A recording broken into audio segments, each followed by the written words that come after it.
nights of unprecedented violent protest, 14 people died in Colombia's capital Bogota in September 2020. Demonstrations erupted across the city after a viral video showed the police spinning down and repeatedly tasering an unarmed taxi driver, Javier Ordóñez, who later died in police custody. An independent investigation requested by the mayor of Bogota and supported by the United Nations found officers responsible for 11 of those deaths.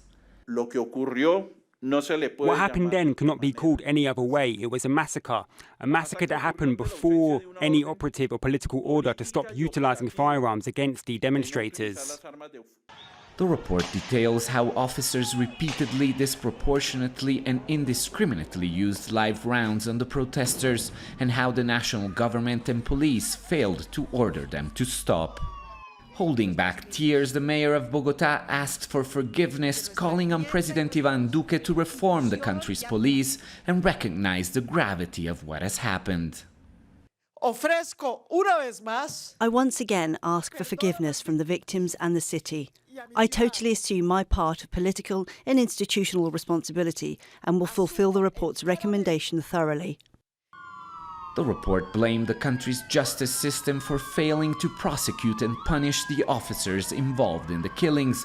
All but one still patrol the city. At the time, President Iván Duque called the protesters urban terrorists. He hasn't responded to the report, but has pledged to reform and modernize the police in the past. Yet protests in Colombia continue to be met by violence. In April this year, the police response to anti-poverty demonstrations was again brutal, killing at least 20 people, according to human rights organizations, and making the need for real reform ever more urgent. Alessandro Rampietti, Jazeera, Bogota.